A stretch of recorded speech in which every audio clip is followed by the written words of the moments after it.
नमस्कार, माई पॉलिटिक्स में आपका स्वागत है। आज का टॉपिक अपन ब्रिक्स से शुरू करते हैं। ब्रिक्स मतलब कि ब्राजील, रसिया, इंडिया, चाइना, साउथ अफ्रीका। लेकिन अब ये ब्रिक्स ब्रिक्स नहीं रहा, अब ब्रिक्स प्लस हो चुका है। इसमें 4 देश नए जुड़ चुके हैं और कुल मिला के 9 देश हो गए। अभी फिलहाल क्या घटना हुई वो अपन देखते हैं। उस घटना के पीछे ये व्यक्ति है। अब देखो, ये व्यक्ति एक बहुत ही शानदार कार्य कर रहे दुनिया में। इनके ऊपर बहुत बड़े बड़े सेक्शन लगे हैं, फिर भी ये एक बहुत ही जियोपॉलिटिकल गेम खेल रहे हैं, बहुत ही स्मार्ट तरीके से गेम खेल रहे हैं। और अभी ये इसका एक अल्टरनेट विचार कर रहे हैं, अल्टरनेट खोजने का कार्य कर रहे हैं और इसका अल्टरनेट वो सोच रहे हैं कि ब्रिक्स को बनाए। अब देखो, जो नाटो है, नाटो और एक इनका संगठन था वार्सा, दोनों थे। तो नाटो और वार्सा को हटाने के लिए अमेरिका ने कहा था कि हम दोनों को हटाएंगे। तो इन्होंने तो अपना काम कर लिया, लेकिन नाटो को उन्होंने, अमेरिका ने नहीं हटाया। लेकिन इन्होंने वो अपने मतलब कि एक नैतिक और मॉरल ड्यूटी को समझ कर उन्होंने हटा दिया और अमेरिका वालों ने नाटो नहीं हटाया। लेकिन अब ये क्या कर रहे हैं कि ब्रिक्स को नाटो से भी डबल, बहुत ही शक्तिशाली बनाने की कोशिश कर रहे हैं और इसमें बहुत सारे देशों को जोड़ने की कोशिश चल रही है। देखो, नाटो में इतने सारे सदस्य हैं, ये जो आपको सदस्य सब दिख रहे हैं वो सब के सब नाटो के सदस्य हैं। और इसमें एक सांड दिख रहा होगा, ये ऐसा ऐसा। इसको मैंने सांड क्यों कहा ये भी मैं आपको बताऊंगा, क्योंकि ये आप देखेंगे, मैं इसके बारे में आपको थोड़ा सा बता देता हूं। उससे पहले आप नाटो के सदस्य देश देख लीजिए। मैं एक एक देश का नाम ले लेता हूँ। पहला Albania, Belgium, Bulgaria, Canada, Croatia, चेक, Denmark, Estonia, Finland, France, Germany, Greece, Hungary, Iceland, Italy, Latvia, Lithuania, Luxembourg, Montenegro, Netherlands, North Macedonia, Norway, Poland, पुर्तगाल, Romania, Slovakia, Slovenia, Spain, Sweden, तुर्की, यूनाइटेड किंगडम, यूनाइटेड स्टेट्स। मैंने नाम क्यों बताया, क्योंकि ये important है, आपको याद रखना है। जो यूपीएससी, स्टेट पीसीएससी जिसकी भी तैयारी कर रहे हैं, आपको याद होने चाहिए ये सभी नाम, मतलब अच्छी तरीके से एक बार देख लो। ये सब नाटो के सदस्य हैं, लेकिन इसमें से बहुत सारे देश है जो ईयू के सदस्य नहीं। ईयू मतलब यूरोपियन यूनियन। तो इसमें से एक आपको दिखेगा, ये टर्की है। ये क्या चाहता है कि ये ईयू में जाए, लेकिन ईयू वाले इसे ले नहीं रहे। तो ये इन्होंने ईयू को धमकी दी है कि यदि आप मुझे नहीं लोगे तो मैं ब्रिक्स में चला जाऊंगा। तो आज का टॉपिक इसी पर है कि ये ब्रिक्स में क्यों आना चाहता है, इस पर अपन चर्चा करेंगे।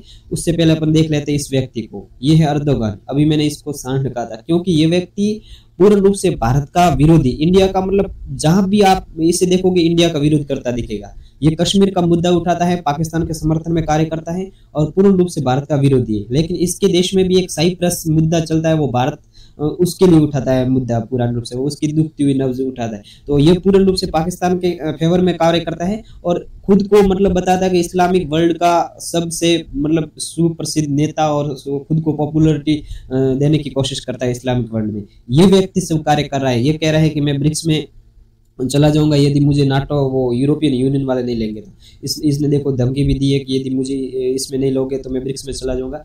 ये इस पर बहुत सारी प्रतिक्रिया हुई। इसकी जियोपॉलिटिकल लोकेशन देखें तो ये टर्की यहाँ आ जाएगा, आपको दिख रहा होगा, बहुत ही मिडल देशों में आ सकता है। इसमें देखिए, ये पूर्ण रूप से आप देखेंगे तो यहाँ पर आ जाएगा मेडिटेरियन सी, ऊपर आ जाएगा ब्लैक सी और उसके बीच में है टर्की। आधा इसका भाग यूरोप में आ जाता है, आधा अपने इस एशिया में आ जाता है। तो ये बहुत ही जियोपॉलिटिकल रूप से बहुत ही अच्छी कंडीशन में है। तो ये इसका लाभ उठाने की कोशिश कर रहा है। यू क्या है, यू के बारे में देखिए, ये यूरोपियन यूनियन है और ये इसकी हेड है। ये आप देखेंगे बहुत सारी न्यूज हेडलाइन बनी है कि ये ब्रिक्स में जाना चाहता है। ब्रिक्स में लिए क्या है सब, इसके पीछे क्या रणनीति, वो भी आपको समझाएंगे। देखो, ब्रिक्स के बारे में ये बताया गया है विकिपीडिया के अंदर। तो इसमें देखिए तो ब्रिक्स के पहले सदस्य दिखा दिए। अब जो नए सदस्य जुड़े वो आपको याद रखना अच्छी तरीके से। बहुत सारी अभी एग्जाम होगी, उसमें बहुत सारे प्रश्न आएंगे नए जो देश जुड़े। देखो, पहला तो ईरान आ जाएगा, इजिप्ट आ जाएगा, इथियोपिया आ जाएगा और यूएई आ जाएगा, यूनाइटेड अरब अमीराट्स। तो ये 4 देश हैं जो नए जुड़े हैं और बहुत सारे देशों ने इसमें अप्लाई करके रखा है। तो बहुत सारे देशों को अभी तक मान्यता नहीं मिली है। आने वाले समय में हो सकता है बहुत सारे देश इसमें जुड़ जाए। ये पूर्ण रूप से ब्रिक्स के सदस्य हैं, आप देख रहे हैं ब्रिक्स के सदस्य।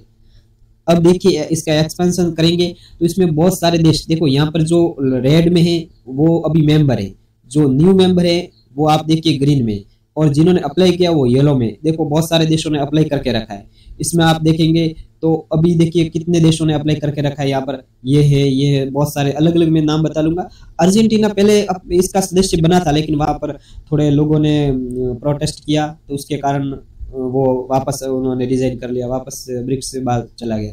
तो अभी अभी देश जुड़े हैं। तो ये देखिए अभी यहाँ पर जितने देश है ये अभी ब्रिक्स में शामिल हुए। देखो ब्रिक्स की जो आप ग्लोबल इम्पोर्टेंस समझोगे तो इसमें इसकी जीडीपी देखेंगे तो 29% जीडीपी इसकी, देखो बहुत बहुत बड़ी जीडीपी कह सकते हैं। इसकी पॉपुलेशन देखोगे तो आप देखिए 46, मतलब बहुत ज्यादा, मतलब कि 50% के आसपास आधी दुनिया इसमें पॉपुलेशन है, आधी दुनिया पूरी की पूरी यहाँ ब्रिक्स में आ जाती है। फिर ऑयल प्रोडक्शन में देखेंगे तो 43, इसमें एक्सपोर्ट ऑफ गुड्स में देखेंगे तो 25% हो जाएगी। तो एक बहुत कह सकते हैं कि एक अच्छा संगठन कह सकते हैं। इसमें बहुत सारे ग्लोब मतलब जो जियो पॉलिटिक्स है उसके अनुसार भी बहुत इंपॉर्टेंट रखता है ये।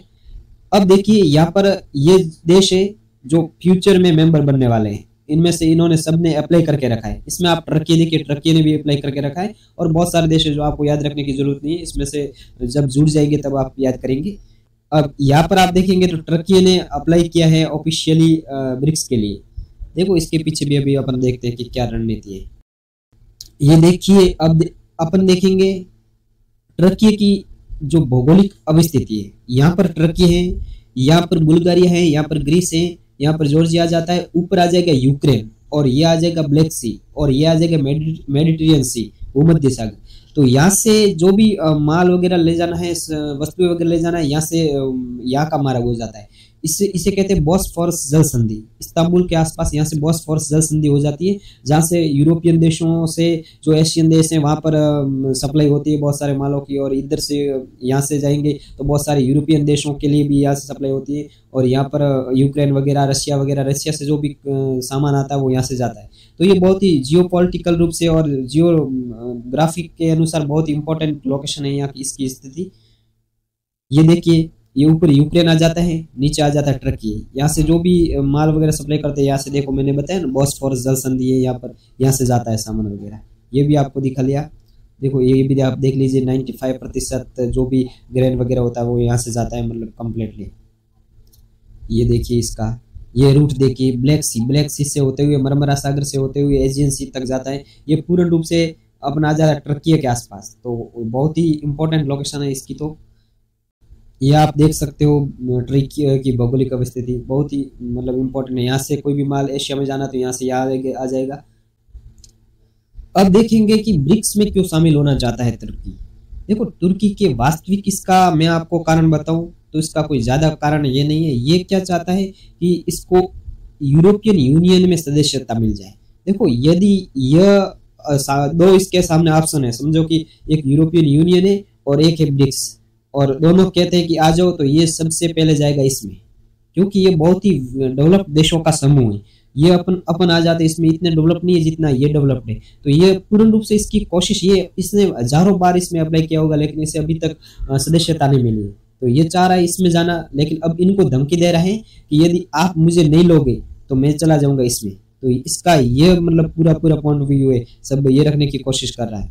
अब देखिए ये यूरोपियन यूनियन है। यूरोपियन यूनियन में आप देखोगे तो इसकी स्थापना देखिए 93 में, ये ब्रसेल्स में 27 देश इसमें जुड़े हुए। और यहाँ से इसका कैसे गठन हुआ ये PDF है, वो आपको मैं प्रोवाइड करवा दूंगा इसको पढ़ने के लिए, आपको पढ़नी हो तो। फिर इसमें आप देखेंगे तो ये पूर्ण रूप से सदस्य हो जाएंगे, इसके मेंबरशिप हो जाएगी। ये देखो अब जो ये टर्की है, टर्की करंट है लेकिन एक्टिव उसके साथ बातचीत नहीं हो रही है। बाकी जो देश है जो करंट में इसके कैंडिडेट बने हैं वो भी है इसमें यूरोपियन यूनियन में, लेकिन इसने बहुत सारा अप्लाई किया लेकिन इसे अभी तक सदस्यता नहीं मिली टर्की को, इसलिए वो गुस्सा मतलब चढ़ा कर बैठा है इसलिए। देखो यूरोपियन यूनियन बहुत ही शक्तिशाली कह सकते हैं। इसमें आप देखोगे तो इसकी GDP देखिए 25,000 यूरो, इट्स फॉर 440 मिलियन, मतलब कि बहुत ज़्यादा इसकी GDP कह सकते हैं, बहुत अच्छी तरीके से। तो ये जाएगा तो इसी में जाएगा, देखो जाना चाह रहा है इसलिए ये सब नाटक कर रहा है ये यूरोपियन यूनियन में। इसका पॉलिटिकल इन्फ्लुएंस देखेंगे तो भी बहुत, क्योंकि ये सुपर पावर का संगठन है। जितने सुपर पावर देश हैं, जो बहुत बड़े बड़े देश हैं, उन्हीं का पूर्ण रूप से कह सकते हैं कि संगठन है। तो इसमें जाना चाहेगा, ये क्यों जाएगा इसमें, ये सिर्फ दिखावा कर रहे हैं। आप देखना अंत में यदि इसको वहाँ सदस्यता मिलती है तो वहाँ चला जाएगा, ध्यान रखना। तो ये टर्की है, टर्की पहले तुर्की था और इसने अभी अपना नाम चेंज करके टर्की भी रखा है। तो ये देखिए, देखो अब ये जो अखबारों के हेडलाइन में छपा है, जरूरत पड़ी तो यूरोपियन यूनियन, मतलब कि जरूरत पड़ी तो मैं यूनियन की जगह उसमें ब्रिक्स में चला जाऊंगा, लेकिन वो ले नहीं रहे ब्रिक्स वाले, तो बैठे ही है, इनको अपने क्या है, जो आ जाए बढ़िया है, अच्छी बात है।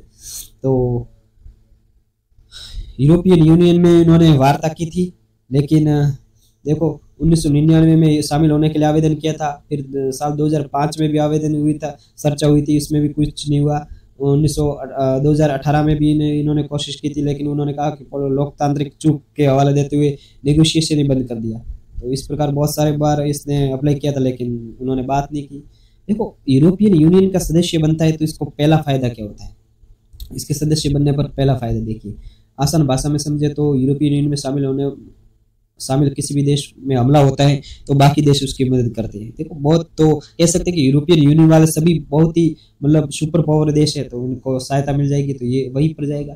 दूसरा, यूक्रेन के नागरिक यूरोपियन देशों में कहीं भी आ जा सकते हैं। और देखो इसमें पूर्ण रूप से FTA मतलब जो ट्रेड व्यापार फ्री ट्रेड एग्रीमेंट हो रखा है पूरे यूरोपियन यूनियन में, तो इसमें सबको फायदा मिलेगा, एक देश से दूसरे देश में व्यापार करने में भी सहायक होगा।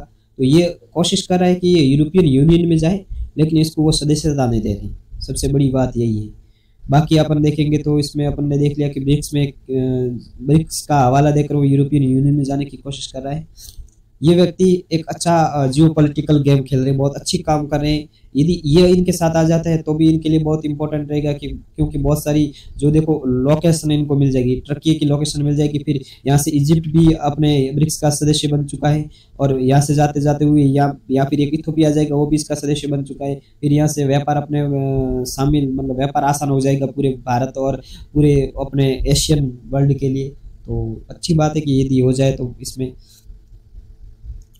इसने मतलब कुछ समय पहले स्वीडन को भी रोक दिया था नाटो में जाने के लिए। ये नाटो के सदस्य एक दूसरे को रोक सकते, एक भी यदि नेगेटिव वोट देता है तो वो सदस्य इसका सदस्य नहीं बन सकता है, तो ये भी हुआ था।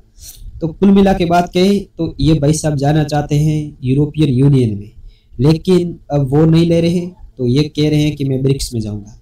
यदि ये ब्रिक्स में आते हैं तो इनके लिए इतना फायदा नहीं होगा जितना ये यूरोपियन यूनियन में जाएंगे इतना फायदा होगा, क्योंकि ये सुपर पावर और कंप्लीटली कह सकते हैं कि बहुत डेवलप्ड देशों का समूह है, और ये अपने जैसे देशों का समूह, हालांकि ये भी अभी बहुत भयंकर रूप से उभर रहा है। देखो आने वाले समय में यदि नाटो को कोई चुनौती देने वाला है तो अपन पूर्ण रूप से कह सकते हैं ब्रिक्स देगा। ब्रिक्स में शामिल देश बहुत ही मतलब कह सकते हैं शक्तिशाली कंडीशन में अभी जा रहे हैं, और अभी जो ब्रिक्स की समिट होने वाला है उसमें बहुत बड़ी बड़ी घोषणाएं भी होने वाली है। तो कह सकते हैं कि ब्रिक्स एक अल्टरनेट हो रहा है नाटो का। तो ये और रशिया यही काम कर रहा है कि ब्रिक्स को बहुत बड़ा मतलब बनाए और इसके खिलाफ इस्तेमाल करे। तो इसको दोनों हाथ में लड्डू इसके, यदि यहाँ जाएगा तो भी अच्छा फायदा है और यहाँ जाएगा तो भी अच्छा फायदा। फिर भी देखना यदि इससे मौका मिला तो ये यूरोपियन यूनियन में जाएगा, यही रहेगा देखना। तो आज की ये वीडियो यही थी कि ये इसके पीछे वास्तविक वजह क्या है, ये क्यों कह रहा है, ये मैंने आपको अच्छी तरीके से बताने की कोशिश की। थैंक यू, अगले वीडियो के लिए इंतजार कीजिए। Thank you so much.